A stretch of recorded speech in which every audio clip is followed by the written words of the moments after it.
Greetings, welcome back to Black Bear News, where we are discussing climate change, abrupt climate change, and things adjacent. I apologize for the noise in the background. Some gardening going on next door. I can't really do anything about it. They're not on my schedule. I'm not on their schedule. But this is the only time I have to do this video, so we're going. Hopefully he'll turn off the lawnmower pretty soon. Happy Earth Day to you all. I'm wearing dirty pants in honor. It's a joke.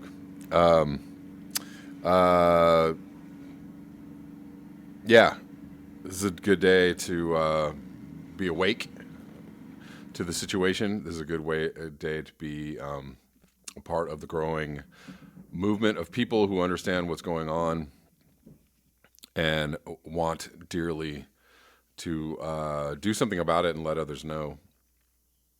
The time is now to do something about it. There are way too many things to talk about, too many things in my inbox, too many things in my queue, so I'm just going to jump into it. More extreme weather news. What's new? What's new, Pussycat? Record Easter temperatures in 3 nations of the UK, and I find this ironic and funny that the Earth Day protests, the Extinction Rebellion protests are going full steam while they're having record temperatures in the UK. 3 of the UK's nations have recorded their highest ever Easter Sunday temperatures, the Met Office has said. Scotland's peak was 23.4 C, 74 Fahrenheit. While the same temperature was also the high point in Wales, coming in Cardiff. Northern Ireland beat a 95-year-old record when the mercury hit 21 C at Helens Bay near Bangor.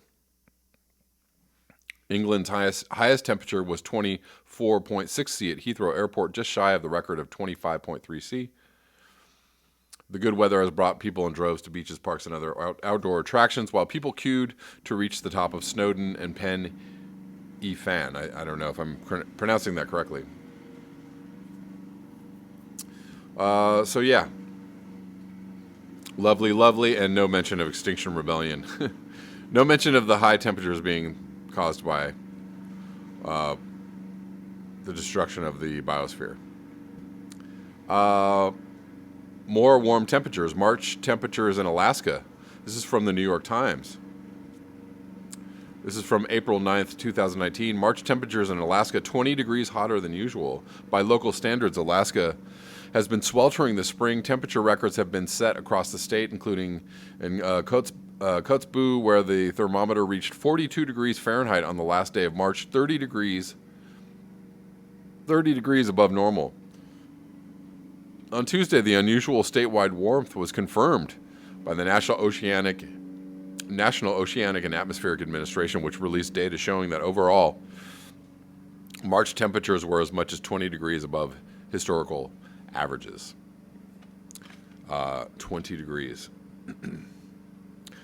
Nothing to see here. Nothing is amiss. Another article about Alaska, one of Alaska's warmest springs, is on record is causing a dangerous thaw. Yukvik, Alaska, Brian Thomas doesn't want any more wishy-washy conversations about climate change, and neither do I, or neither do any of us. For 4 years, he has served as station chief of the Barrow Atmospheric Baseline Observatory, America's northernmost scientific outpost in its fastest warming state.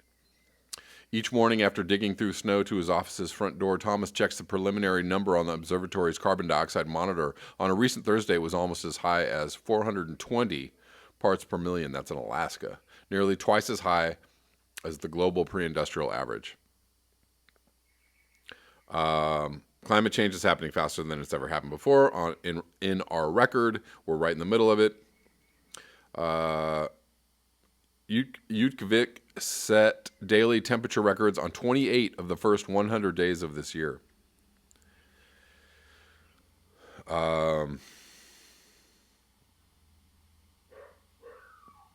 So 200 miles out to the south, Mark Ogier, a graduate student of the University of Alaska at Fairbanks, returned this month from conducting field work to find the city completely clear of snow. It was the shortest-lived snowpack in recent history.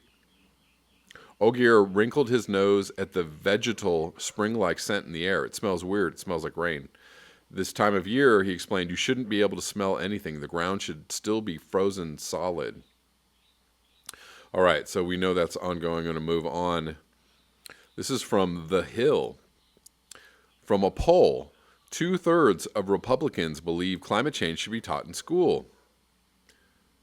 The NPR poll published Monday found that 49% of Republicans surveyed said schools should teach climate change and the impacts it has on the environment, economy, and society.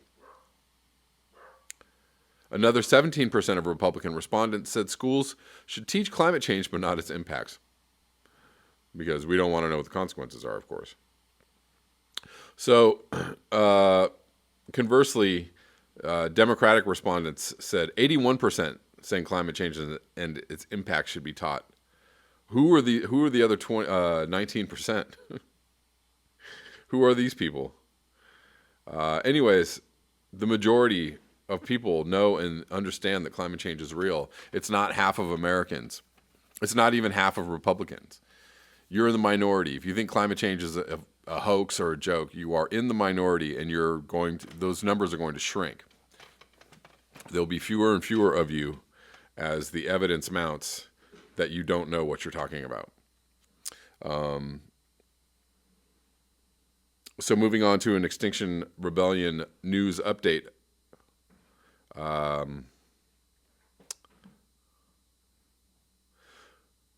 This is for the last 2 days. A new phase begins, update number 6. As spring now spreads its record-breaking warmth across the global north, London's International Rebellion is entering a new phase of its own. After leaving 4 of 5 locations in good order, rebels will meet at Marble Arch on Monday to decide where they go next. So they've left 4 of 5 locations. Being Easter, it's time for renewal and rebirth. The past few days have brought their share of sadness as we've left behind spaces so lovingly cultivated and so bravely defended, each with its own story and style. The serene Parliament Square, the giddy Piccadilly, the joyous Oxford Circus, and the flourishing Garden Bridge. These spaces were amazing creations, but let us not forget we came here to transform not London, but the world. Phase 1 has been a huge success. Holding the locations brought enormous attention to our cause, from press to politicians to punters. Just Have a Think did a 4-part series on the Extinction Rebellion where he went out and checked out the sites and talked to people. So check that out. I'm sure you guys are up on that. All of these examples show we've succeeded in getting our message across, even to our critics. The success can be expressed in numbers. At the most conservative estimate, we've welcomed 30,000 new members, and we've received almost £300,000 in crowdfunding, the great majority of donations being around £10. And if it's a metric you're into, we've had almost 1,000 brave people arrested, but our deeper success is something past the quantitative. The innumerable moments of love, empowerment, and belonging, fostered in and between our lovely London spaces, car-streaked streets converted to oases of calm, friendships made and strengthened in a common struggle, and the international solidarity brought about by acting in unison with brothers and sisters all over the planet. And that's just phase 1. Where we go with phase 2 is up to us. A proposal has been circulated for entering a negotiations phase. Despite being presented otherwise in the media, this idea remains only a proposal and is entirely subject to feedback and consideration of the countless members who've done so much to get us where we are now. The primary forum for this feedback will be a People's Assembly held on Monday between 3 p.m. and 5 p.m. at Marble Arch, which has already happened. I saw a picture of that on Twitter. There will be food after this. If you'd like to understand more about how the decision process looks as things stand, please watch this short video. As XR UK begins a moment of reflection, however long or short, rebellions across the world continue to thrive. To give just a taste, we've seen a disco in Denver, glue-ons in Chicago, the exciting arrival of XR Pakistan and XR Austria, and outreach events in Uganda and Ghana. Like in London, XR Australia has also made space to take stock, and XR New Zealand remains as submersively creative as ever. Before any other news, we'd like to first pay our sincere condolences and respects to the family and friends of Polly Higgins, who recently passed away. Our cause is her cause. She remains an inspiration to us all. There is something going on in Los Angeles today at a metro stop by Universal Studio. And guess what? I'm not going to make it. I have to pick up my daughter from school, and so that action is in the opposite direction of where I'm going to get my daughter. And unfortunately, it's just, I have responsibilities and priorities. I have to get my daughter from school, and I have her a couple days a week, and today is my day. And unfortunately, I'm just not going to be able to cover it. So I'm hoping whoever can and is able to can get out there and be a part of the of the action that's going on. That's a lovely grinding sound. I don't know if you guys can hear that or not. This mic kind of cancels noise outside of a certain radius, but I don't know if you guys are hearing that or not. Anyways, another article on Extinction Rebellion from The Guardian. Humanity is at a crossroads. Greta Thunberg tells Extinction Rebellion. So she spoke yesterday.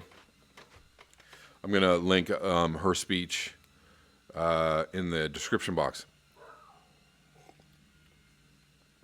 Governments will no longer be able to ignore the impending climate and ecological crisis. Greta Thunberg, the teenage climate activist, has told Extinction Rebellion protesters gathered at Marble Arch in London.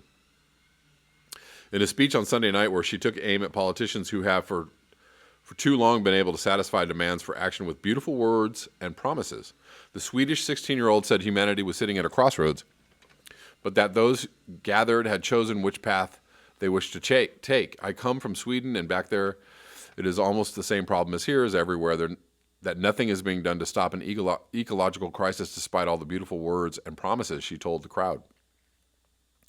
We are now facing an existential crisis, the climate crisis, an ecological crisis, which has never been treated as a crisis before. They have been ignored for decades. And for way too long, the politicians and the people in power have gotten away with not doing anything. We will make sure that politicians will not get away with it for any longer. Her speech came amid police efforts to forcibly clear Extinction Rebellion protesters from Waterloo Bridge as the group debated whether to continue its campaign of mass civil disobedience.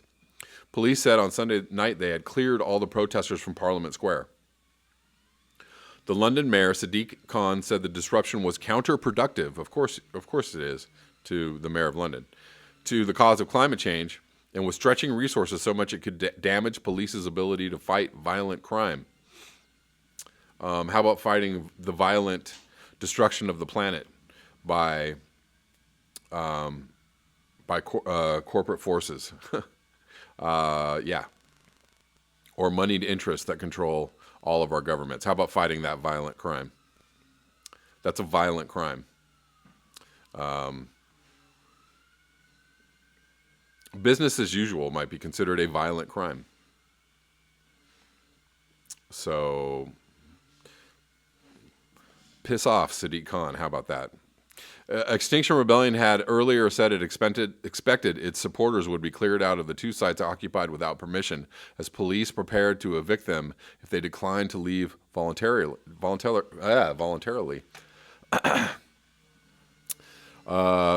Not enough coffee or too much coffee, I don't know which one. Last week, the group gained global coverage for the disruption its tactics of civil disobedience caused in central London. That's the point. To disrupt business as usual, disrupt people's just going about doing whatever they got to do, to stop people in their tracks and force them to think about this. On Sunday, the organizers said they intended to change tack and would offer to vacate some sites in exchange for the mayor acting on some of their demands. The Metropolitan Police said they had made 963 arrests and charged 42 people.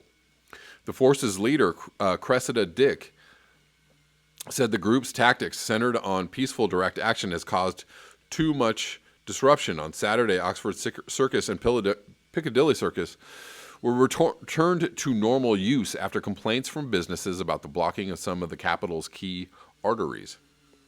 On Sunday, activists rushed to Parliament Square, When police turned up in force to try to clear 5 roadblocks, activists were using lock-on devices to hold the space, as well as gluing themselves to the ground and each other in order to slow down the police. Activists said there were 3 police locked on trees in the square with more ready to go up. They promised attempts to evict them would be spectacular and could take police all night. However, by Sunday evening, the police said the square had been cleared. The stage truck on Waterloo Bridge was finally removed by 5 a.m. on Sunday, after police spent most of Saturday and well into the night removing protesters glued and locked onto it. Police spent hours using angle grinders to cut free the 2 protesters who had locked themselves down on the top of the truck before winching them down and carrying them into the back of waiting police vans. By Sunday night, they were moving the activists to one side of the carriageway and arresting those who are refusing to move. The Met has needed support from about 200 officers from other forces to deal with the protests, which have been peaceful. Khan said 9,000 officers had been involved in policing the protests so far. He said, "I share the passion about tackling climate change of those protesting and support the democratic right to peaceful and lawful protest, but this is now taking a real toll on our city, our communities, businesses, and police.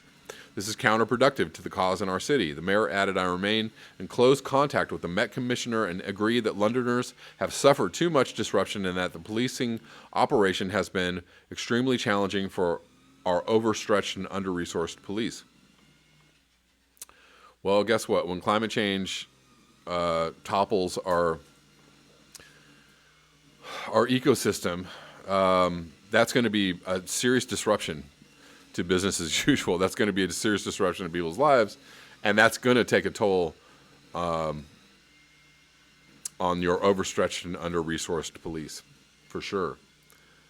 I'm extremely, etc. Let's see. I'm extremely concerned about the impact the protests are having on our ability to tackle issues like violent crime. If they continue any longer, it simply isn't right to put Londoners' safety at risk like this. The protest group and a phalanx of police vans were gathered around Waterloo Bridge on Sunday, mounting expectation protesters would be forced out. Ronan McNern, a spokesperson for Extinction Rebellion, said, "We think they want everything cleared by the end of the week. People are willing to be arrested. There is a deep sense we do not want to be attached to any single site. What this disruption is doing, we are the news now. It is making people talk in pubs and buses about Extinction Rebellion. It makes them think about their existence, which is under threat." Extinction Rebellion is discussing withdrawing from some sites in return for being allowed to remain in others and having its demands met. Our manifesto from Farhana Yamin, an international environmental lawyer, advocated a pause in disruption next week to better project their demands and press for negotiations with government. She wrote, "Today marks a transition from week 1, which focused on actions that were vision-holding, but also caused mass disruption across many dimensions: economic, cultural, emotional, social. Week 2 marks a new phase of rebellion focused on negotiations, where the focus will shift to our actual political demands." She continued, "We want to show that Extinction Rebellion, is a cohesive long-term global force, not some flash in the pan." Others in the group's leadership were planning further disruption, and a meeting this week will attempt to decide on the group's strategy.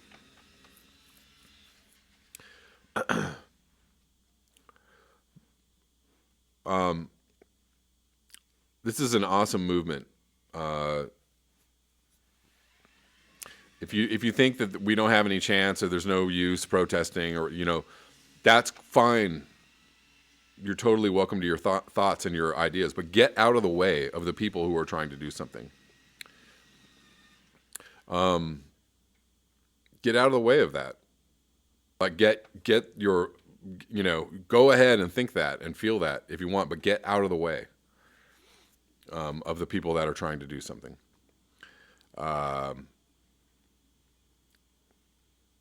It's interesting in that I'm going to bring up that interview that I linked the other day from Sky News. One of the things the newscaster that was trying to shut down Robin, the XR spokesperson, he was like, "We already know this. Don't you think we already know this? Are you you're insulting our intelligence. We don't already know this." Yeah, you don't already know this, but you're not doing anything. Lastly, I'm going to cover from CNN. We're losing the war on climate change. This is from today. For years now, people like environmentalists, and we're losing the war on climate change. But please don't disrupt business as usual. Please don't get in the way of people that are just want to keep on doing what they're doing. For years now, people like environmentalists and journalist Bill McKibben have been screaming from the treetops that we need a World War II scale mobilization to fight the scourge of climate change. They're right, of course, and on Earth Day, that 24-hour sliver of the calendar when we talk about the future that humans exist on, and because of a living planet, it's clear not only that we are losing this war, but that we are still failing to recognize it's taking place at all. I mean, yes, I've met Greta Thunberg, the Swedish teen who is schooling world leaders on climate policy and who started a global school walkout movement. I've read the Green New Deal and seen the videos of young people demanding that U.S. representatives adopt it. Just this month, protesters in London shut down parts of the city in their calls for reckoning. It's true. The clean energy sources keep getting cheaper. Electric cars are more popular than ever. I'm going to read something about electric cars tomorrow that will make you cry or laugh. But the scale of the outrage in no way matches the magnitude of the disaster, which, like World War II, threatens to cripple or even obliterate human life on the planet as we know it. This is nothing like World War II. This is not even close. We've known the truth about climate change, that people are burning fossil fuels and warming the atmosphere with potentially catastrophic consequences for decades now. James Hansen testified about the dangers of global warming when he was a NASA scientist. That was weirdly worded. In 1988, the New York Times headlined, "Global warming has begun, expert tells Senate." Since then, the eco-woke among us have created more than enough deadlines to try to force change. In 1990, as George Marshall wrote in his book, Don't Even Think About It, the magazine Ecologist published a book called 5,000 Days to Save the Planet. 5,000 days. About 5,000 days later, the Institute for Public Policy Research declared that there were 10 years to save the planet. 2008, he wrote, the New Economics Foundation said it was 100 months to save the planet. As a journalist who's been covering climate for years, I've been part of that deadline trend. In the lead up to the Paris climate talks in 2015, I wrote that there are 100 days to save the world. Deadlines are the problem. It's our failure to heed them. Situation gets only more dire with years of inaction. Last year, the world's climate science experts, the Intergovernmental Panel on Climate Change, released a report issuing some deadlines based on the harsh realities of science and math. They said global carbon pollution must be cut in half by 2030 and reduced to net zero by 2050 to avoid the worst consequences of climate change, which include drowned coastal cities, worsening storms, and the virtual end of coral reefs. There is a global push to try to meet those goals. That takes the form of the Paris Agreement on Climate Change, which urges countries to cut emissions but fails to issue sanctions. The United States, which has done more to cause global warming historically than any other nation, has promised under the Trump administration to withdraw from the Paris Agreement. But how far along are we on those pollution reduction goals? We haven't really started. Global emissions from fossil fuels rose in 2018 to an estimated 37 gigatons. Remember, carbon pollution needs to be cut in half in just 11 years. Or I thought it was zero. And to net zero by mid-century. Okay, so even those are the wrong deadlines. But anyways. Depending on what deadline you're working on, we need to be at net zero by the year 2000, which is 19 years ago. That requires a near total overhaul of the global economy, a rapid transition to cleaner fuels like wind, solar, and probably nuclear. It seems increasingly likely that some sci-fi technologies like aerosols that would reflect heat back into space may be needed. Project Drawdown and others have identified and ranked the solutions that work, but to date, there have not been enough carbon taxes or other incentives to scale those ideas globally. Part of the issue is a failure to recognize the magnitude of the problem, or as others have written, a failure to care about the massive debts we are pushing onto future generations. Researchers like Anthony Lazarowitz, director of the Yale Program on Climate Change Communication, have argued that people are finally waking up to the climate crisis, particularly in the face of the Trump administration, which has denied the science and enlivened activists, and in light of the apocalyptic seeming severe weather that has hit parts of the globe. I've said this before and I'll say it again. There would be nothing worse right now than a a moderate, you know, just a really, nice talking Democrat that would be like, climate change, super important. And everybody goes, yeah. And then they're in office for 4 or 8 more years, and they do, they push some things around. That would, on some level, Trump is actually better for the cause because people are pissed and they're like, no, you stupid ass, we need to do something. But he's doing absolutely the worst things. I'm not saying that he needs to go away. But we don't need a moderate Democrat in his place. We need a radical, super radical, ultra left, willing to completely disrupt everybody's lives and blow everybody's minds with the fact that we need, listen, we got to, figure out how to draw down their economy. We got to figure out how to, actually do this. That's what we actually need.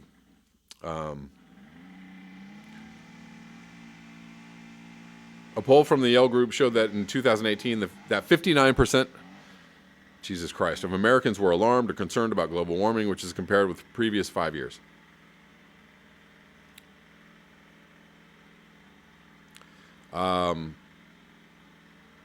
Those concerns don't necessarily translate into political action, though. A 2018 report from Gallup found that climate change ranked as only the 11th most important issue for American voters, behind healthcare, the economy, immigration, the treatment of women in U.S. society, gun policy, taxes, foreign affairs, income and wealth distribution, and Brett Kavanaugh's confirmation of the Supreme Court and U.S. trade and tariff policies. I'm sorry about the noise, guys, if you can hear that.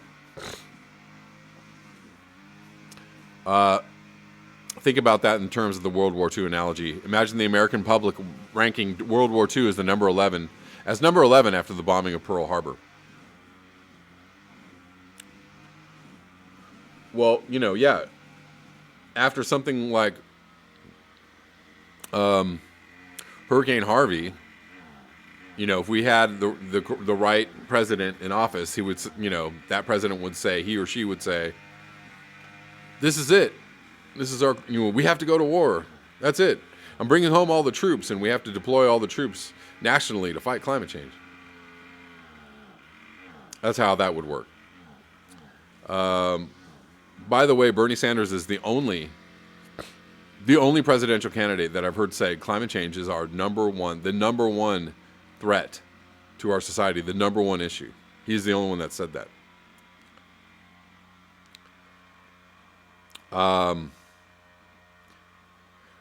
Perhaps you think we haven't seen the global warming version of Pearl Harbor yet, but we have seen it. We've seen it over and over. Remember the European heat wave of 2003? An estimated 70,000 people died, according to the study published in the journal Comptes Rendus Biologies.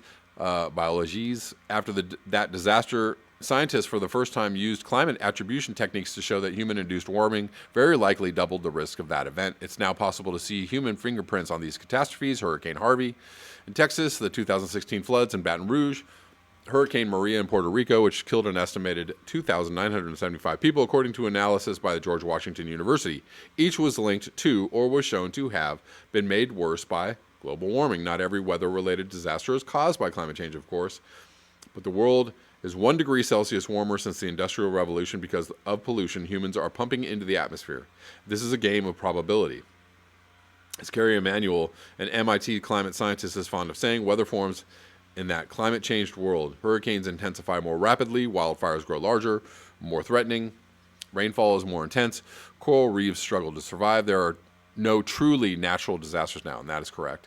The war may remain invisible to many, even on Earth Day, but we are well into the middle of it, and we are not winning.